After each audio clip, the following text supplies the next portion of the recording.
नमस्कार, आईडीसेट हरियाणा में आप सभी का स्वागत है। Good morning students, how are you all?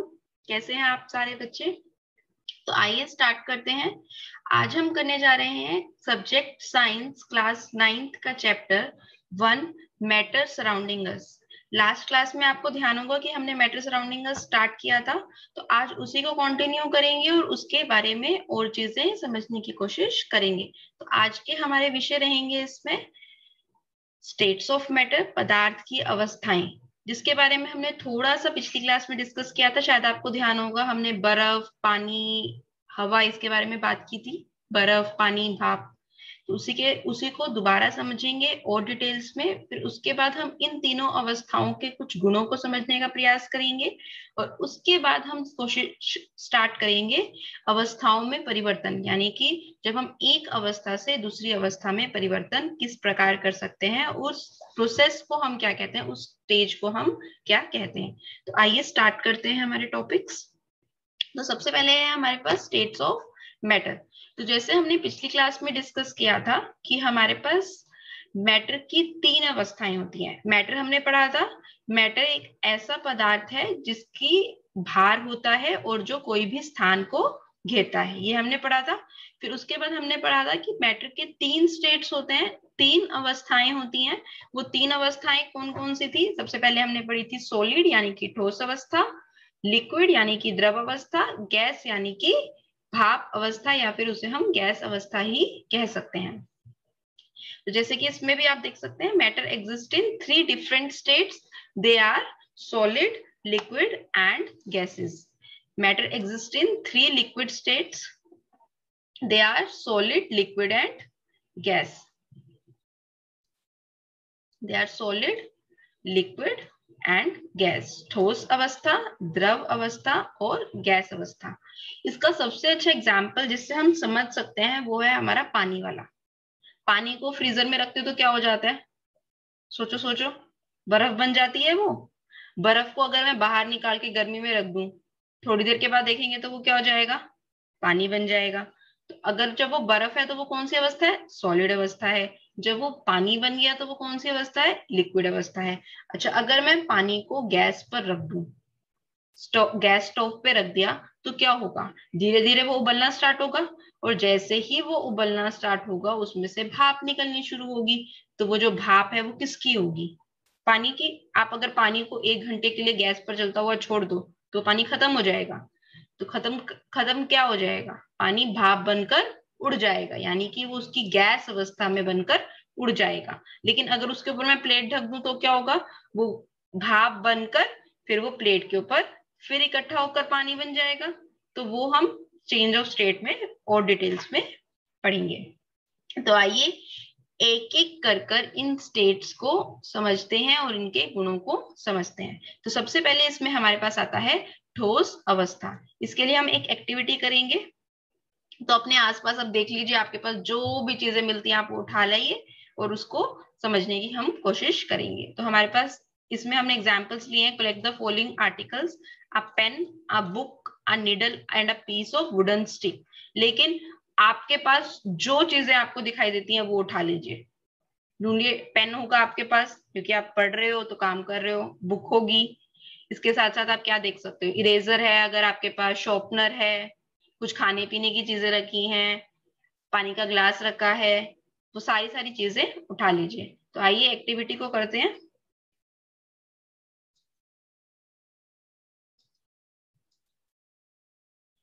Activity को करने के लिए मैंने क्या क्या चीजें ली हैं अपने पास? एक स्पून लिया है, एक नेल लिया है, नेल यानी कि कील, चौक, पेन, रबड़ बैंड और साथ में पेन की कैप। तो आइए इन चीजों को सबसे पहले हम क्या करेंगे, इन चीजों को ट्रेस करने की कोशिश करेंगे। ये कॉपी है हमारे पास। ट्रेस करने का मतलब क्या है? जैसे सपोज करो ये मैंने चौक लिया, इस चौक को मैंने इस कॉपी पे रखा और इसकी आउटलाइन मैंने बनानी शुरू करी। यानी कि मैं इस 3D को किस में देख रही हूँ? 2D इमेज में देख रही हूँ। ट्रेस करो करो करो करो। किया? आप सभी ने क्या क्या चीजें ली हैं जरूर बताएं। देखिए ये ट्रेस करी मैंने, इस तरह से दिख रहा है मेरे पास चौक। उसके बाद अगर मैं ये इलेक्ट्रिक ने नेल लेती हूँ या फिर कील लेती हूँ तो मुझे कैसे दिखेगी?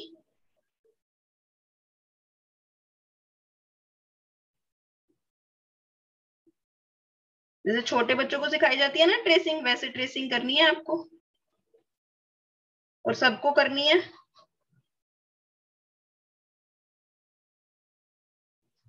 ये देखिए, ये हमारे पास इलेक्ट्रिक, ये हमारे पास एक कील बन गई, ये हमारे पास चौक का बना। इसी तरह से अगर मुझे पेन की कैप का बनाना हो,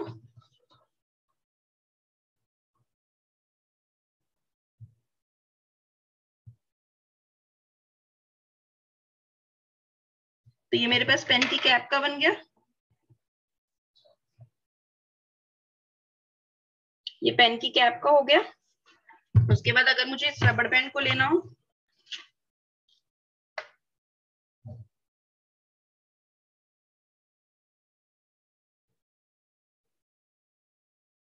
अगर मैं इस रबर बैंड का ट्रेस करूंगी तो ये मेरे पास इस तरह से आएगा, इस तरह से गोल। अगर इसी तरह से मुझे स्पून का लेना हो,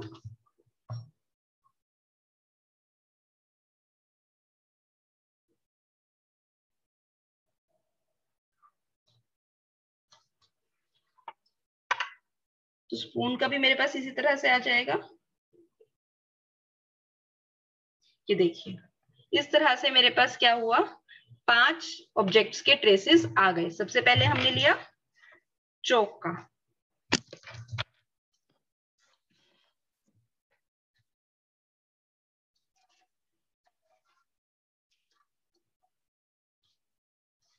सबसे पहले हमने लिया चौक का, फिर हमने लिया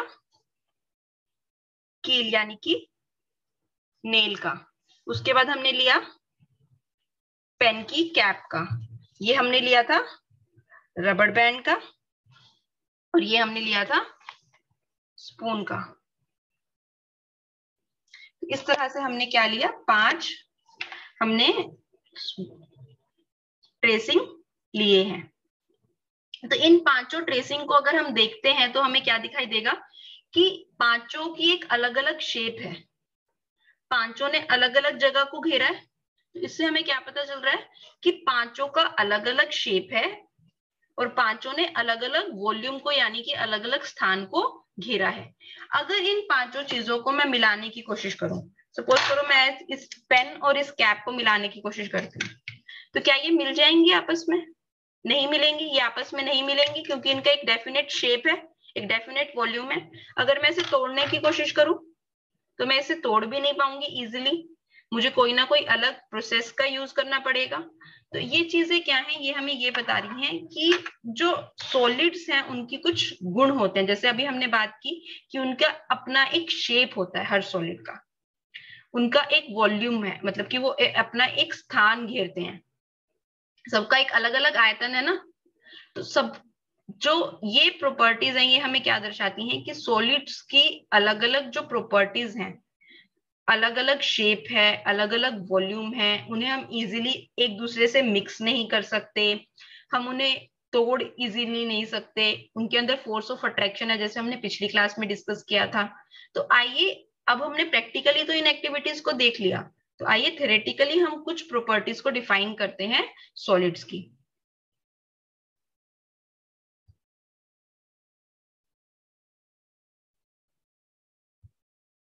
तो हमने देखा इन एक्टिविटीज में हमने क्या क्या लिया, हमने डिफरेंट डिफरेंट ऑब्जेक्ट्स को लिया, फिर हमने इनके स्केच करने की कोशिश की अपने बुक्स नोटबुक में। फिर हमने क्या देखा कि इन सब की क्या डेफिनेट शेप थी डिस्टिंक्ट बाउंड्रीज थी क्योंकि सबकी अलग अलग बाउंड्री थी, किसी की भी बाउंड्री किसी के साथ मिक्स नहीं कर रही थी, सबका एक फिक्स्ड वॉल्यूम था, सबका एक फिक्स्ड आयतन था जो एक दूसरे से मिक्स नहीं हो रहा था। जब मैंने इन्हें हैमर किया यानी कि मैंने इन्हें हथौड़े से पीटा या फिर मैंने इन्हें खींचने की कोशिश की या फिर मैंने इन्हें गिरा दिया, तो क्या ये टूट गए थे इजिली? कुछ ऑब्जेक्ट्स इजिली टूट भी गए थे, कुछ ऑब्जेक्ट्स इजिली नहीं टूटे थे। जैसे अगर मैं रबर बैंड को खींचती हूँ तो वो टूट जाता है, फिर चौक को नीचे गिरेंगे तो वो टूट जाएगा, लेकिन अगर मैं स्पून को घेरूंगी या फिर कील को घेरूंगी तो वो नहीं टूटेगा। तो क्या है, अलग अलग ऑब्जेक्ट की अलग अलग, सॉलिड की अलग अलग प्रॉपर्टी, हम उसे अलग अलग वे से ब्रेक डाउन कर सकते हैं। Are this capable of diffusing into each other, इसका मतलब क्या है, क्या वो एक दूसरे में मिक्स हो गए थे जब हमने इसको मिक्स करने की कोशिश की थी? जैसे मैं इस कील को और इस कैप को मिक्स करने की कोशिश कर रही हूँ, आपस में क्या ये मिक्स हो गए थे? नहीं हुए थे। इस तरह से आप छोटा भी एग्जाम्पल ले सकते हैं। जैसे सपोज करो अगर मैं चीनी और नमक को मिक्स करने की कोशिश करूं, या फिर मैंने छोले ले लिए और राजमा ले लिए, दोनों को मिक्स करने की कोशिश करूं, क्या वो मिक्स हो जाएंगे? नहीं होंगे, उन्हें हम इजिली सेपरेट आउट कर सकते हैं। इसी तरह से शुगर और सोल्ट में भी अगर मैं उन्हें मिक्स करूंगी तो शुगर के जो दाने हैं, चीनी के दाने हैं, वो मुझे अलग अलग दिखेंगे उसके अंदर, नमक के अंदर। इसका मतलब क्या है कि वो इजीली डिफ्यूज नहीं करते। लेकिन इसका एक और एग्जांपल ले सकते हैं। जैसे अगर मैंने बूरा और नमक को मिला दिया, बूरा सब जानते हैं ना, चीनी को अगर मैं पीस लूं अच्छे से तो उसका चूरा बन जाएगा, उसको और सोल्ट को मिक्स करूं तो वो डिफ्यूज मिक्स नहीं होंगे, लेकिन हमें फील होगा कि वो मिक्स हो चुके हैं। तो सॉलिड्स के अंदर भी कुछ कैपेसिटी हम कह सकते हैं कि वो मिक्स हो सकते हैं। फिर हम उन्हें कंप्रेस करने की कोशिश करें। जैसे सपोज करो इस स्पून को मैं दबाने की कोशिश कर रही हूँ, क्या ये इजिली कंप्रेस हो जाते हैं? क्या मैं इन्हें दबाने की कोशिश करूंगी, ये दब रहे हैं? तो ये इन एक्टिविटी से हमें क्या पता चलता है, कुछ प्रॉपर्टीज का पता चलता है। तो देखिए क्या प्रॉपर्टीज का पता चलता है। सबसे पहले, solids have definite shape and fixed volume. इसका मतलब क्या है कि ठोस अवस्था में जो भी वस्तु होगी उसके पास एक फिक्स्ड शेप होगा, यानी कि उसकी एक शेप होगी। जैसे मैंने बात की थी कैप की एक पर्टिकुलर शेप है। फिक्स्ड वॉल्यूम होगा, ये एक जगह घेर रहा है, इसे मैं कहीं मर्जी लेके जाऊं ये उतना ही वॉल्यूम घेरेगा। ऐसा तो नहीं होगा ना कि अगर मैं इसे दूसरे कमरे में ले गई तो उसका वॉल्यूम चेंज हो जाएगा? नहीं होगा, उसका वॉल्यूम उतना ही रहेगा। The space between the particle is minimum. आपको ध्यान होगा जब हमने पिछली क्लास में पढ़ा था, तो जब हमने पानी के अंदर नमक को मिक्स किया था तो हमने कहा था पानी के अंदर कुछ स्पेसेस हैं जिसकी वजह से नमक उसके अंदर मिक्स हो जा रहा है। लेकिन अब यहाँ पर हम क्या कह रहे हैं कि ये कैप और कील जो है वो मिक्स नहीं हो रहे। इसका मतलब क्या है? क्या है इसका मतलब? कि इनके बीच में स्पेस ही नहीं है मिक्स होने के लिए। हमने लास्ट टाइम यही कहा था ना कि अगर स्पेस है तो वो मिक्स कर जाएंगे, अगर स्पेस नहीं है तो वो मिक्स नहीं करेंगे। तो इनके बीच में इसका मतलब स्पेस नहीं है, और अगर है तो बहुत कम है। Force of attraction between the particle is maximum. जो फोर्स ऑफ अट्रैक्शन है वो बहुत ज्यादा है। वो हमें क्यों लग रही है ज्यादा, क्यों है? इसके लिए हमने क्या एक्टिविटी करी फोर्स ऑफ अट्रैक्शन के लिए? कि हमें तोड़ने के लिए बहुत ज्यादा फोर्स लगाना पड़ेगा। अगर ज्यादा फोर्स लगाना पड़ेगा तो इसका मतलब क्या है, फोर्स ऑफ अट्रैक्शन जो है वो मैक्सिमम है। The movement of particle is minimum. Diffuse नहीं होते इजिली, मिलते नहीं है, तो इसका मतलब क्या है, पार्टिकल का जो मूवमेंट है वो बहुत कम है, इसी वजह से वो मिल नहीं पा रहे हैं। अगर पार्टिकल का मूवमेंट ज्यादा होता तो वो इजिली मिल जाते। They are least compressible. ये तो ऑब्वियस है। जब मैंने स्पून को दबाने की कोशिश की थी, स्पून को जब मैं दबाने की कोशिश कर रही हूँ तो ये कंप्रेस नहीं हो रही। मैं इस टेबल को प्रेस करने की कोशिश कर रही हूँ तो ये टेबल प्रेस नहीं हो रही। इसका मतलब क्या है कि वो कंप्रेसिबल नहीं है, मतलब कि उन्हें दबाया नहीं जा सकता। There rate of diffusion is least. इनका जो डिफ्यूजन का रेट है, मतलब कि जिस तरह से ये मिक्स होते हैं एक दूसरे में, वो बहुत कम है, कम या फिर ना के बराबर ही है। क्लियर है सभी को ठोस के गुण? हमने क्या क्या पढ़ा? इनकी डेफिनेट शेप होती है, इनका एक फिक्स्ड वॉल्यूम होता है, इनके स्पेस नहीं होता है, फोर्स ऑफ अट्रैक्शन बहुत ज्यादा होता है, पार्टिकल का मूवमेंट बहुत कम होता है, इन्हें दबाया नहीं जा सकता, ये इन्हें मिक्स भी आसानी से नहीं किया जा सकता, इनका रेट ऑफ डिफ्यूजन जो है वो बहुत कम होता है। ठीक है, अब हमने सेकंड अवस्था कौन सी पढ़ी थी?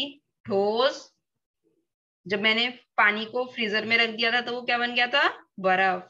तो अगर बर्फ को बाहर निकाल दिया तो वो क्या बन जाएगा? अब क्या बन जाएगा? पानी। इसका मतलब क्या है, जो हमारी नेक्स्ट अवस्था हुई वो कौन सी हुई? द्रव अवस्था। तो आइए द्रव अवस्था के गुण को समझने की कोशिश करेंगे। इससे पहले देखिए आप सॉलिड का फिगर देख सकते हैं।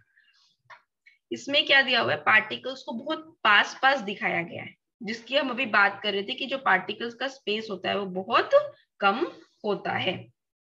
तो आइए लिक्विड्स को समझते हैं, यानी कि द्रव अवस्था में कुछ एक्टिविटीज को समझने की कोशिश करते हैं। तो इसमें आपको दिया हुआ है कुछ फॉलोइंग चीजें आप कलेक्ट कर सकते हो अगर आपके आसपास है। वाटर यानी कि पानी, कुकिंग ऑयल, तेल, मिल्क, दूध, जूस या फिर कोल्ड ड्रिंक। इन चीजों को आपको क्या करना है, ऑब्जर्व करने के लिए अलग अलग कंटेनर्स में डाल के देखना है। इनका क्या वॉल्यूम वही रहता है, ये चीजें हम देखेंगे। जब इन्हें जमीन पर डाल दिया जाएगा तो क्या होगा, क्या इनका वॉल्यूम सेम रहेगा। जब हम इनको मिक्स कर देंगे तो क्या ये इजीली मिक्स हो जाएंगे। जब मैं इसे एक कंटेनर से दूसरे कंटेनर में डाल दूं तो क्या इसका वॉल्यूम वही रहेगा या इसकी शेप वही रहेगी। तो आइए इन प्रॉपर्टीज को समझने की कोशिश करते हैं। तो इसके लिए मैंने क्या लिया है, मैंने दो चीजें ली हैं। एक कंटेनर के अंदर मैंने वाटर लिया है और एक कंटेनर के अंदर मैंने जूस लिया है। तो आप दो चीजें ले सकते हैं, कोई भी दो चीजें लीजिए और उससे एक्टिविटी करेंगे। तो देखिए सबसे पहले मैंने क्या लिया है, एक कंटेनर लिया है, खाली एम्प्टी कंटेनर है। इसके ऊपर मैंने एक मार्क लगाया है। सबसे पहले पहली प्रॉपर्टी की जानने की कोशिश करते हैं। अगर इस कंटेनर के अंदर मैं जूस डालूंगी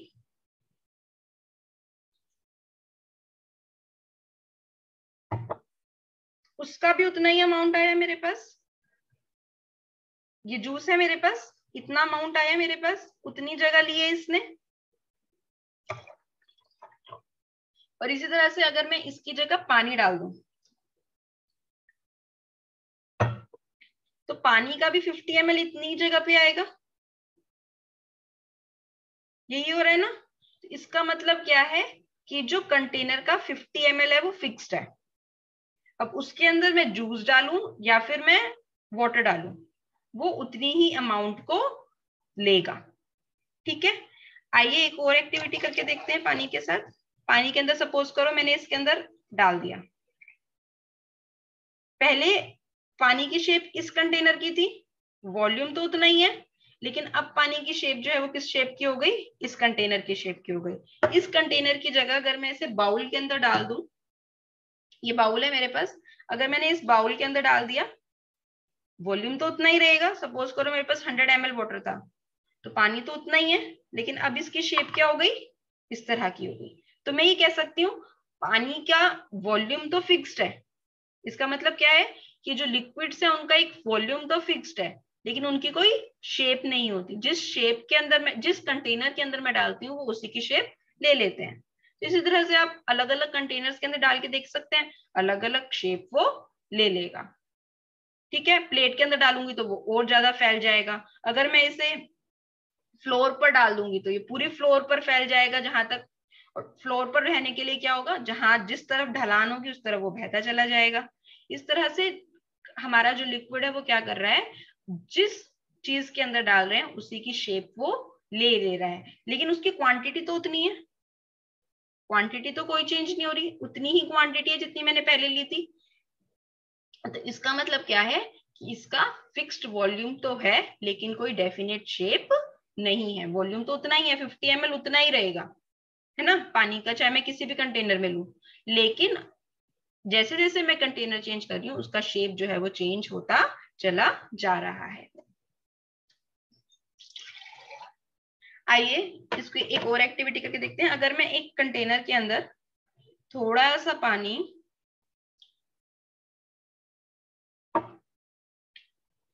और थोड़ा सा जूस लूं, अब क्या हुआ, ये मिलावट वाला जूस हो गया जिसके अंदर पानी मिला के दिया है। दुकान वाले भैया देते हैं ना कभी कभी पानी मिला के जूस, वो वाला पानी हो गया ये। तो अब देखिए इसके अंदर क्या हुआ, ये दोनों, अब आप बता सकते हो इसमें पानी कहाँ पर है और जूस कहाँ पर है, नहीं बता सकते ना। इसका मतलब क्या है कि पानी और जूस आपस में मिक्स हो गए हैं। लेकिन जब मैं नेल यानी कि कील और कैप को मिक्स करने की कोशिश कर रही थी तो वो मिक्स नहीं हो रहे थे। लेकिन जो दो लिक्विड्स है वो आपस में मिक्स हो गए ना। जिससे मुझे क्या पता चलता है कि लिक्विड्स जो हैं वो एक दूसरे में इजीली डिफ्यूज हो जाते हैं। यही पता चला मुझे इससे। तो आइए इन एक्टिविटीज के थ्रू हमने क्या समझा, इन्हें हम थ्योरेटिकली समझने की कोशिश करते हैं। हमने इन एक्टिविटीज में क्या क्या समझा, आइए इन्हें थ्योरेटिकली समझते हैं। तो हमने क्या क्या देखा कि सबसे पहले हमने देखा कि लिक्विड्स की कोई डेफिनेट शेप नहीं होती, यही देखा था हमने। जब मैंने उसे लिक्विड बाउल में जब मैंने ग्लास में लिया था तो उसका एक शेप था, जब मैंने उसे कंटेनर में डाल दिया तो उसका एक शेप हो गया, और जब मैंने उसे बाउल के अंदर डाल दिया तो उसका अलग शेप हो गया। इसका मतलब मुझे क्या पता चलता है कि उनका कोई डेफिनेट शेप नहीं होता, लेकिन वॉल्यूम फिक्स होता है। जितना मैंने पानी लिया था उतना ही पानी रहा था दूसरे कंटेनर में। ऐसा तो नहीं हुआ था ना पानी खत्म हो गया था, पानी गायब हो गया था, ऐसा नहीं हुआ था ना।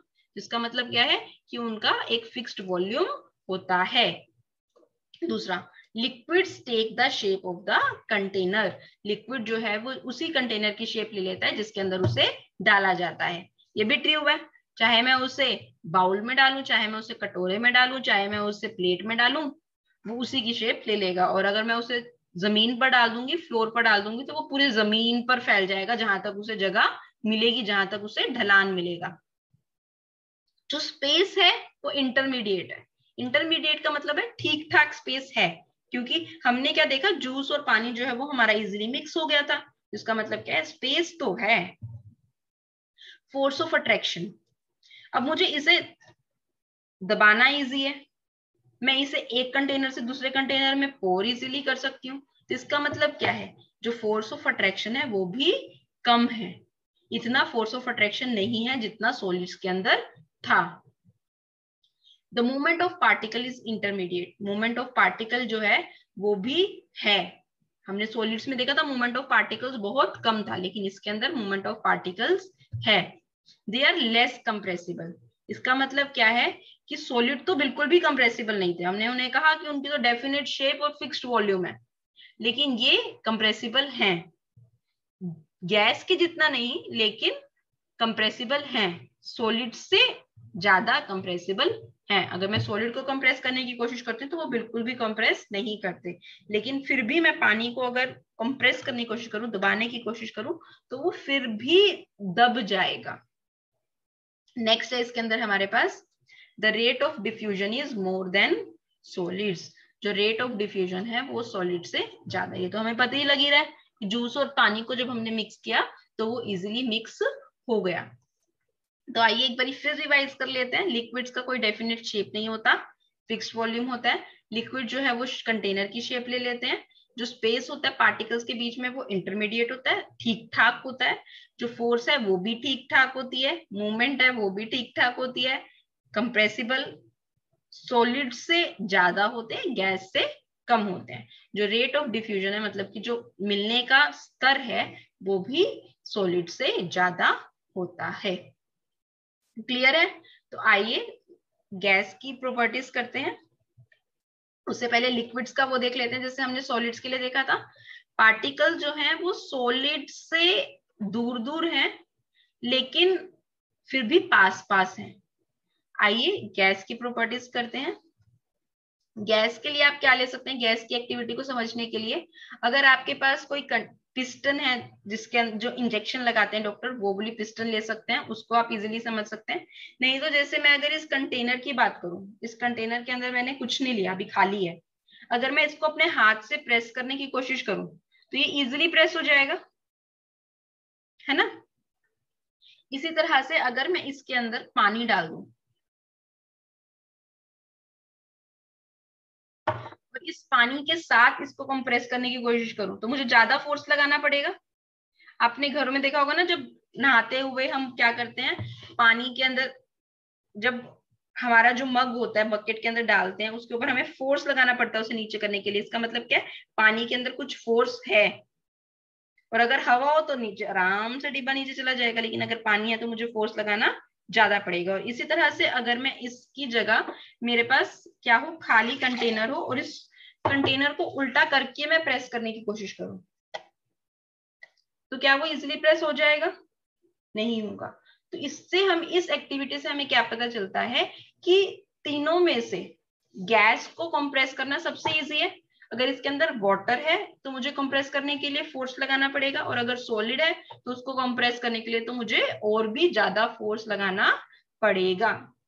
तो ये एक्टिविटी आप इजीली सिरिंज के साथ भी कर सकते हो। जब आप स्कूल जाएंगे तो लैब में ये एक्टिविटी हम पक्का से पिस्टन और उसके साथ करेंगे।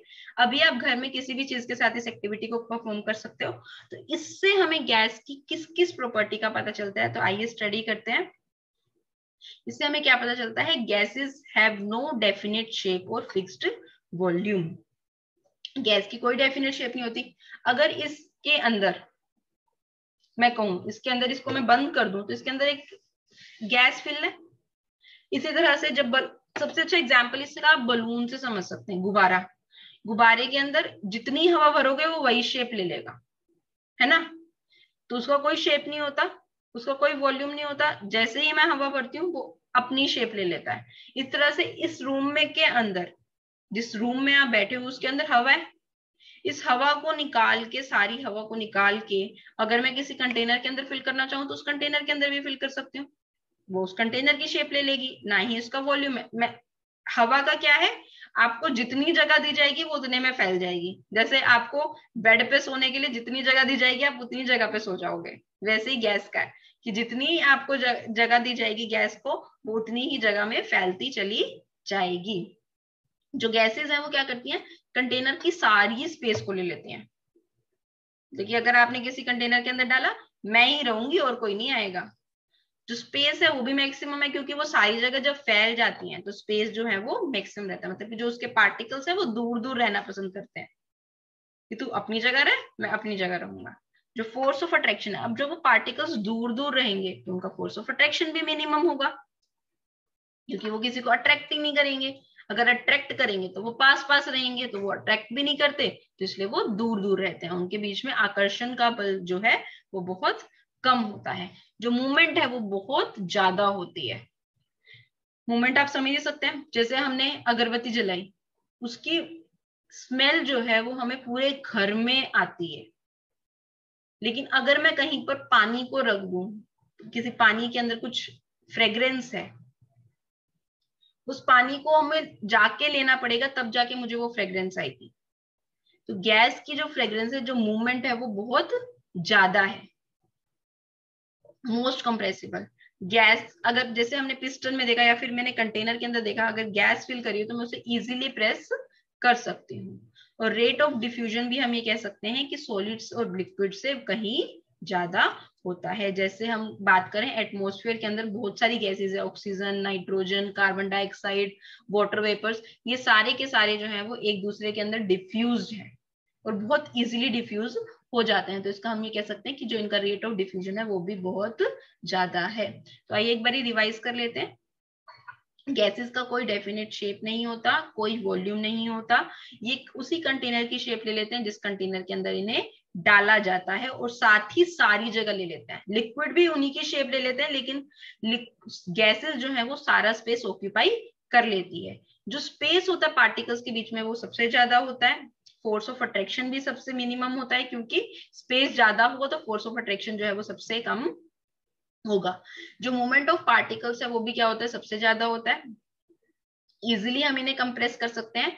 और जो इनका मिलने का दर होता है, जिस तरह से ये आपस में जो मिल जाते हैं एक दूसरे से, वो भी बहुत ज्यादा होता है।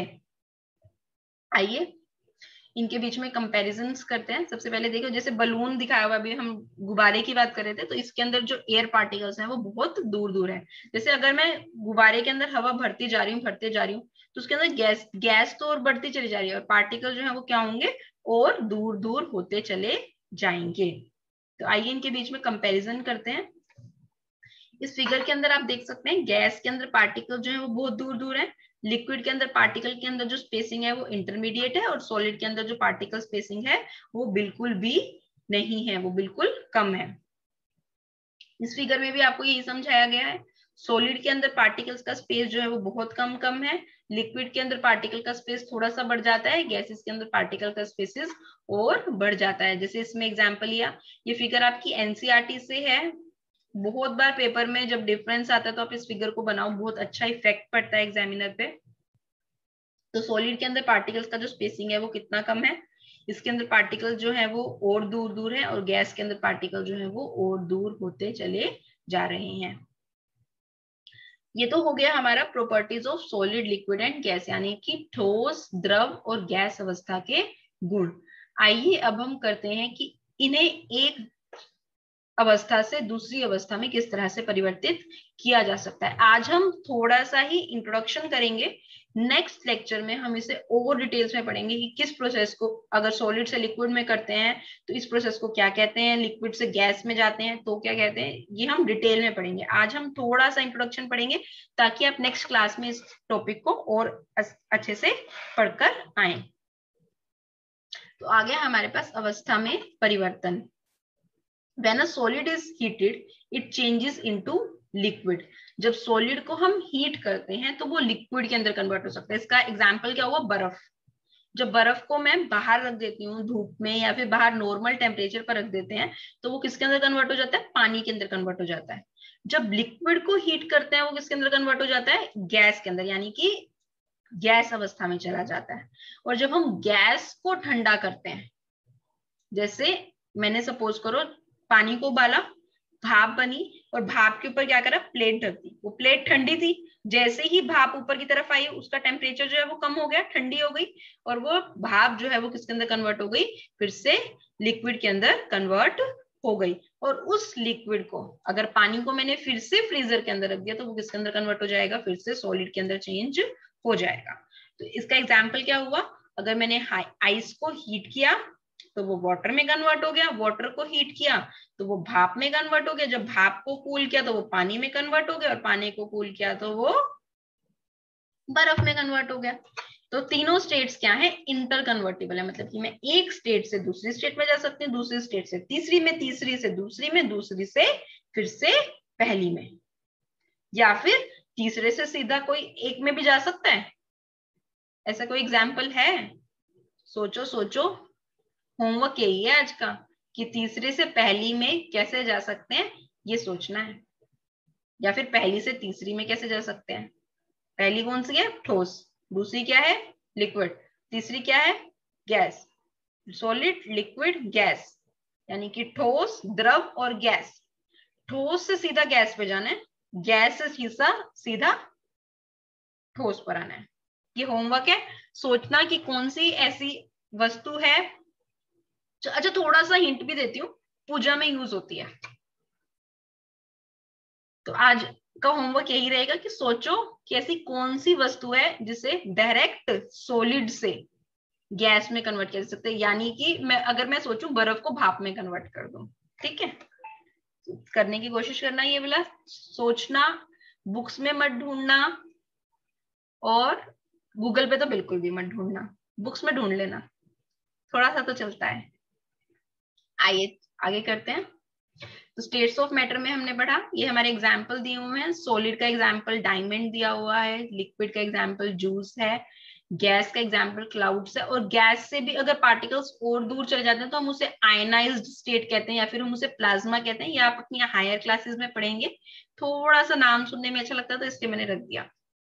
देखिए सॉलिड से जब हम लिक्विड में जाते हैं, जब बर्फ को बाहर रख दो तो वो क्या हो जाती है, उस प्रोसेस को क्या कहते हैं, पिघल जाती है। पिघलने का मतलब क्या है, मेल्टिंग। अगर पानी को मैं फ्रीजर में रख देती हूँ, यानी कि मैं उसे क्या कर देती हूँ, फ्रीज, जमाना, है ना, जम जाती है ना, बर्फ जम जाती है। तो अगर मैं लिक्विड से सॉलिड में चली जाती हूँ तो उस प्रोसेस को हम क्या कहते हैं, फ्रीजिंग। लिक्विड से बॉईल करते हैं तो वो क्या हो जाती है, वेपराइजेशन, यानी कि भाप में परिवर्तित होना। गैस को अगर मैं ठंडा कर दूं तो वो किसके अंदर कन्वर्ट हो जाती है, फिर से कंडेंसेशन, यानी कि फिर से लिक्विड में कन्वर्ट हो जाती है। इसको हम क्या कहते हैं, इस प्रोसेस को हम क्या कहते हैं, कंडेंसेशन। तो नेक्स्ट क्लास में हम इन प्रोसेसेस को बहुत डिटेल्स में करेंगे, तो इसलिए आपको इनके बारे में ज्यादा सोचने की जरूरत नहीं है, बस थोड़ा सा नाम याद रखना है ताकि हमारे लिए नेक्स्ट क्लास में बहुत ज्यादा इजी हो जाए। तो ये आपका एग्जाम्पल ही दिए हुए हैं। इसमें क्या हुआ, जब मैं सॉलिड था तो हमने क्या पढ़ा था, पार्टिकल जो है वो बहुत पास पास थे। जैसे ही मैंने उसे हीट देना शुरू किया, पार्टिकल्स के बीच में क्या होगा, हलचल मचनी शुरू होगी। पार्टिकल जो है वो धीरे धीरे धीरे धीरे क्या होना शुरू होंगे, दूर जाना शुरू करेंगे। तो जैसे ही वो दूर जाएंगे तो किसके अंदर कन्वर्ट हो जाएंगे, सॉलिड से लिक्विड में, यानी कि बर्फ से पानी में। फिर मैंने पानी को और हीट कर दिया, पानी और हीट हो, पार्टिकल्स और परेशान हुए, वो और दूर दूर दूर दूर भागना शुरू हुए। तो जब वो और दूर भागते हैं तो हमने क्या पढ़ा था, सॉलिड के अंदर स्पेस बहुत कम होता है, वाटर लिक्विड के अंदर और ज्यादा हो जाता है, और जब हम गैस के अंदर जाते हैं तो वो और भी ज्यादा हो जाता है। इसका मतलब क्या है, जब बॉइलिंग वाटर में गए, जब वो गैस में कन्वर्ट हुआ तो पार्टिकल्स के अंदर स्पेस जो है वो और भी ज्यादा ज्यादा हो गया। तो हमारे पास क्या हो गया, सॉलिड से लिक्विड, लिक्विड से गैस के अंदर वो कन्वर्ट हो गया। और हम ये कह सकते हैं पार्टिकल्स जो हैं सॉलिड के अंदर वो बिल्कुल भी मूव नहीं कर पा रहे थे, जैसे ही वो वाटर में गए पार्टिकल जो है वो फास्टर मूव करने लगे और वो दूर जाने लगे। और जैसे ही वो पार्टिकल्स उसमें कन्वर्ट हो गए, भाप में कन्वर्ट हो गए या स्टीम में कन्वर्ट हो गए, तो पार्टिकल जो है वो और दूर हो गए, वो और क्विकली और रैंडमली मूव करना उन्होंने स्टार्ट कर दिया। तो एनसीईआरटी में आपके इससे रिलेटेड जितने भी टॉपिक्स हैं उन सबको पढ़ेंगे, उससे रिलेटेड जितने भी क्वेश्चंस हैं वो करेंगे। अगर कोई प्रॉब्लम आती है तो आप अपने टीचर से डिस्कस करेंगे। Thank you.